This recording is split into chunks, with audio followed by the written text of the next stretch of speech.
வணக்கம். தமிழ் ஆடியோ நாவல்ஸ்.com வழங்கும் அமரர் கல்கியின் சிவகாமியின் சபதம் பாகம் 1 பூகம்பம் 15ஆம் அத்தியாயம் ரதியின் தூது. வாசிப்பவர் பர்வதவர்தினி. குதிரை வந்த சப்தம் சிவகாமியின் செவியில் விழுந்தது. குதிரை நின்றதையும் அதன் மேல் வந்த வீரன் இறங்கி தன்னை நோக்கி நடந்து வருவதையும் அவள் உணர்ந்தாள். வருகிறது இன்னார்தாம் என்பதை அவளுடைய நெஞ்சு அவளுக்கு உணர்த்தியது. இருந்தாலும் திரும்பி பார்த்து சந்தேகம் தீர வேண்டும் என்ற ஆவல் அளவில்லாமல் எழுந்தது. அந்த ஆவலை பலவந்தமாக அடக்கிக் கொண்டு சிவகாமி சிலையை போல் அசையாமல் நின்று கொண்டிருந்தாள். குமார சக்கரவர்த்தி மாமல்ல நரசிம்மர் கையில் பிடித்த வேலுடன் வந்து சிவகாமியின் அருகில் குளக்கரை படியில் நின்றார். குளத்தின் தெளிந்த நீரில் சிவகாமியின் உருவத்துக்கு பக்கத்தில் நரசிம்மவர்மரின் உருவமும் புலப்பட்டது. அப்போதும் சிவகாமி அவரை திரும்பி பார்க்கவில்லை. வீர சௌந்தர்யம் குடிகொண்டு தேஜசுடன் விளங்கிய நரசிம்மரின் நவ யௌவன முகத்தில் லேசான புன்னகை அரும்பியது. அவரும் சிவகாமியை நேராக பார்க்காமல் தண்ணீரில் பிரதிபலித்த அவளுடைய முழுமதி முகத்தை உற்று நோக்கினார். சிவகாமி சட்டென்று முகத்தை திருப்பிக் கொண்டு அவளுக்கு இன்னொரு பக்கத்தில் நின்ற மான்குட்டியை பார்த்து, ரதி, இவர் யார், எதற்காக இங்கு வந்தார் என்று கேள் என்றாள். இதை கேட்ட நரசிம்மரின் முகத்தில் புன்னகை மறைந்தது. உருவங்கள் நெறிந்தன. அவரும் ரதியை பார்த்து, ரதி, உன் எஜமானி பரதகண்டத்திலேயே இணையற்ற பரத கலாராணியாகிவிட்டாள் அல்லவா? பழைய சிநேகத்தை நினைவு வைத்திருக்க முடியுமா? இவர் யார் என்று கேட்கத்தான் தோன்றும். இது ஒன்றும் எனக்கு ஆச்சரியமில்லை ரதி என்றார். சிவகாமி ஆத்திரம் நிறைந்த குரலில் கூறினாள், ரதி, ஆச்சரியத்தையே அறியாதவரான சக்கரவர்த்தியின் திருக்குமாரருக்கு என்னுடைய 1000 கோடி நமஸ்காரத்தை சொல்லிவிட்டு இதையும் சொல்லு. அவரோ பூமண்டலாதிபதியின் புதல்வர். தேச தேசங்களின் ராஜராஜாக்கள் எல்லாம் தம் திருப்பாதங்களில் விழுந்து வணங்க பெற்ற பிரபு. அப்பேற்பட்டவர்க்கும் இந்த ஏழை சிற்பியின் மகளுக்கும் சிநேகம் எப்படி சாத்தியம்? அந்த எட்டாத பழத்துக்கு ஆசைப்பட்டது என்னுடைய அறிவீனந்தான் என்பதை உணர்ந்து கொண்டேன் ரதி. மாமல்லர் பரிகாசம் தொனித்த குரலில் சொன்னார், ரதி, உன் எஜமானிக்கு ஒரு விஷயத்தை ஞாபகப்படுத்து. பரத சாஸ்திர பண்டிதையான சிவகாமி தேவி இப்போது ஆடரங்கத்தில் நிற்கவில்லை. அபிநயம் பிடிக்கவில்லை. நிருத்தம், நிருத்தியம், ஹஸ்தம், அபிநயம் ஆகியவைகளை கொஞ்சம் ஒதுக்கி வைத்துவிட்டு என்னுடன் சுபாவிகமாக பேசச் சொல்லு.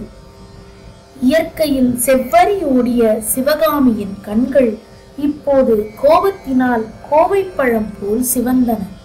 ஆமாம் ரதி, ஆமாம், நான் நடன அரங்கத்தில் நடிக்கும் நாடகக்காரிதான். காஞ்சி சக்கரவர்த்தியின் திருக்குமாரர் எங்கே? ஆயன சிற்பியின் மகள் எங்கே? மாமல்லரின் அருளை பெறுவதற்கு அரண்மனைகளிலும் அந்தப்புறங்களிலும் வளரும் எத்தனையோ ராஜகுமாரிகள் தவம் கிடக்கிறார்கள். அரங்க மேடையில் ஏறி ஆடும் இந்த ஏழை பெண்ணின் ஞாபகம் அவருக்கு எப்படி இருக்கும் என்று சிவகாமி சொன்ன போது அவளுடைய குரல் தழுதழுத்தது. அவளுடைய கண்களில் நீர் துளித்தது. நரசிம்மவர்மர் மனங்கனிந்தவராய் அன்பு ததும்பிய குரலில், சிவகாமி, ஏன் இப்படியெல்லாம் பேசுகிறாய்? இந்த பல்லவ சாம்ராஜ்யத்துக்கு நான் உண்மையில் தலைவனாகும் போது அரங்க மேடையில் சதங்கை ஒலிக்க ஆடும் உன் அழகிய பாதங்களுக்கு அந்த பதவியை அர்ப்பணம் செய்வேன். என் உள்ளம் உனக்கு தெரியாதா என்றார்.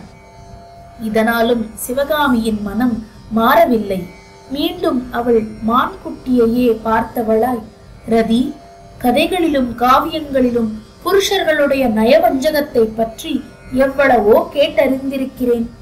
ஆனால் அவர்களில் யாரும் காஞ்சி குமார சக்கரவர்த்திக்கு இணையாக மாட்டார்கள் என்றாள். நரசிம்மவர்மருக்கு இப்போது உண்மையாகவே கோபம் வந்ததென்று அவருடைய புருவங்களின் நெருப்பிலிருந்து தெரிந்தது. சிவகாமி, ஏன் இன்றைக்கு இவ்விதம் மாறி போயிருக்கிறாய்? எவ்வளவோ ஆசையுடன் நான் உன்னை தேடி வந்தேன். எவ்வளவோ விஷயங்கள் பேச எண்ணி இருந்தேன். நான் வந்ததே உனக்கு பிடிக்கவில்லை என்று தோன்றுகிறது. இதோ போகிறேன் என்று ஓர் அடி எடுத்து வைத்தார். அப்போது சிவகாமி விம்மிய குரலில், ரதி, அவர் போகிறதாயிருந்தால் போகட்டும். ஆனால் குற்றத்தை என் பேரில் சுமத்திவிட்டு போக வேண்டாம் என்று சொல்லு என்றாள். நரசிம்மர் மேலே அடி எடுத்து வைக்காமல் நின்று, நான் தான் என்ன குற்றம் செய்து விட்டேன்? அதை சொல்லிவிட்டு கோபித்துக் கொண்டால் மிகவும் நன்றாயிருக்கும் என்றார். சிவகாமி பெண் சிங்கத்தை போல் கம்பீரமாக அவரை திரும்பி பார்த்து, என்னுடைய நடன கலையை பற்றி எப்படியெல்லாம் பாராட்டி பேசினீர்கள், எவ்வளவெல்லாம் முகஸ்துதி செய்தீர்கள். அப்படியெல்லாம் பேசிவிட்டு என் அரங்கேற்றத்திற்கு ஏன் வராமல் இருந்தீர்கள் என்று கண்களில் கனல் பறக்க கேட்டாள். நரசிம்மர் கலகலவென்று சிரித்து, இதை முன்னமேயே கேட்டிருக்க கூடாதா? நான் அரங்கேற்றத்துக்கு வரவில்லை என்று உனக்கு யார் சொன்னது? மேல் உப்பரிகையில் என் தாய்மார்களோடு உட்கார்ந்து பார்த்து கொண்டுதான் இருந்தேன். அவர்களுக்கு பரத சாஸ்திர நுட்பங்களை பற்றி அவ்வப்போது எடுத்துச் சொல்லிக் கொண்டிருந்தேன். நான் சபையில் நேரில் வந்து உட்கார்ந்தால் ஒருவேளை உன் ஆட்டத்துக்கு பங்கம் விளையுமோ என்று பயந்தேன். அதற்காக இவ்வளவு ஆர்ப்பாட்டமா என்று கேட்டபோது சிவகாமியின் முகத்தில் அதுவரை காணப்படாத மகிழ்ச்சியும் மலர்ச்சியும் தோன்றின. நரசிம்மரை ஆர்வத்துடன் நோக்கி, இதை ஏன் முன்னமே நீங்கள் சொல்லவில்லை என்று கேட்டாள். சொல்வதற்கு நீ இடம் கொடுத்தால்தானே. இன்னும் எவ்வளவோ சொல்ல வேண்டியிருக்கிறது.